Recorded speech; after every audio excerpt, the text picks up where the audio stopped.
nous avons tous la responsabilité redoutable de faire de la Côte d'Ivoire une nation unie, pacifique, fraternelle, soucieuse de son développement pour le meilleur avenir de tous ses enfants. Félix Houphouët-Boigny.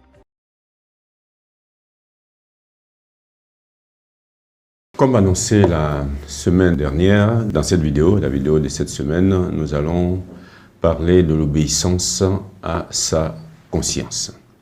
La conscience étant un thème très important, mais aussi délicat, nous avons décidé d'en parler plus longuement dans plusieurs vidéos. On va commencer, comme on le fait habituellement, par quelques généralités sur la conscience.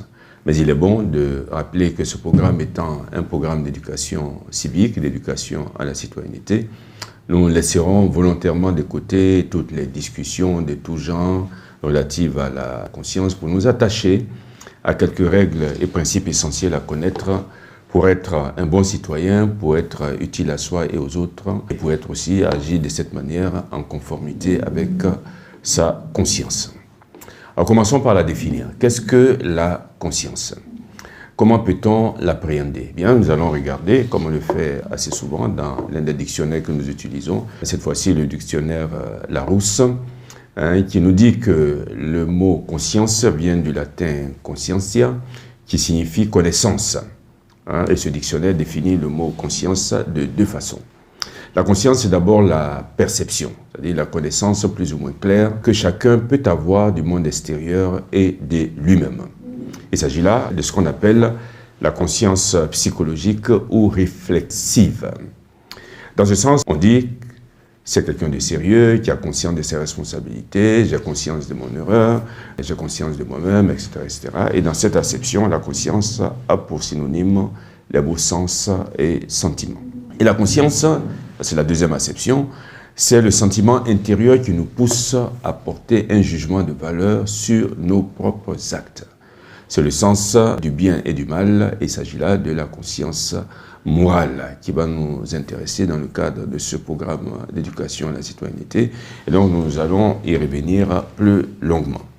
Signalons que de ces deux consciences, psychologiques ou réflexives, sont apparentées, c'est-à-dire la conscience réflexive et psychologique et la conscience morale sont apparentées, car il est bien nécessaire de savoir ce que l'on pense pour faire des choix moraux.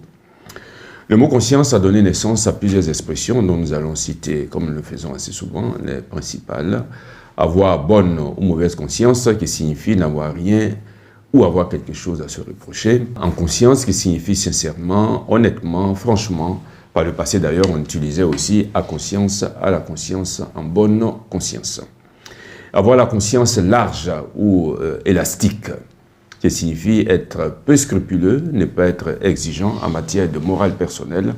Avoir une conscience, comme on dit, à géométrie variable, qu'on rend adaptable aux circonstances selon ce qui arrange sur le moment. En âme et conscience, en son âme et conscience, qui signifie selon son intime conviction. Et avoir la main sur la conscience, qui signifie en toute sincérité. Cette expression est considérée comme une variante de l'expression que nous utilisons souvent, la main sur le cœur.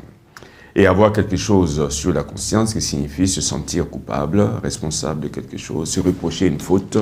On peut aussi dire avoir quelque chose qui pèse sur la conscience. Examen de conscience, qui signifie recherche sincère et honnête de ses torts et de ses fautes. Conscience professionnelle, qui signifie le soin avec lequel on exerce son métier, sa profession. Et la dernière expression que nous avons retenue, cas de conscience, qui fait référence à une situation délicate ou douloureuse, un problème moral difficile à résoudre. À cet égard, d'ailleurs, il est bon de signaler qu'un auteur du XVIIe siècle, que nous avons déjà cité dans les vidéos passées, Pierre Corneille, avait coutume de mettre en exergue ces cas de conscience. Dans sa pièce de théâtre tragico-comique intitulée « Le Cid », à titre d'exemple, il a mis en exergue la situation délicate suivante. Chimène, qui était la fille du comte Gomez, et Rodrigue, fils de Don Diego, s'aiment et vont se marier. Seulement voilà, une dispute éclate entre les deux futurs beaux-pères. Don Gomez, le père de Chimène, gifle Don Diego, le père de Rodrigue. Et comme le père de Rodrigue est trop vieux pour riposter, il demande à son fils de le venger. Alors, Rodrigue, qui se trouve devant le dilemme suivant, Va-t-il affronter le père de Chimène? Ou alors va-t-il refuser de venger son père et vivre déshonoré et garder Chimène? La suite de cette affaire est intéressante et vaut la peine d'être lue et relue. Le mot conscience a donné naissance aussi à certains proverbes tels que le suivant, que nous devons tous aussi garder à l'esprit. Une conscience pure est un bon oreiller.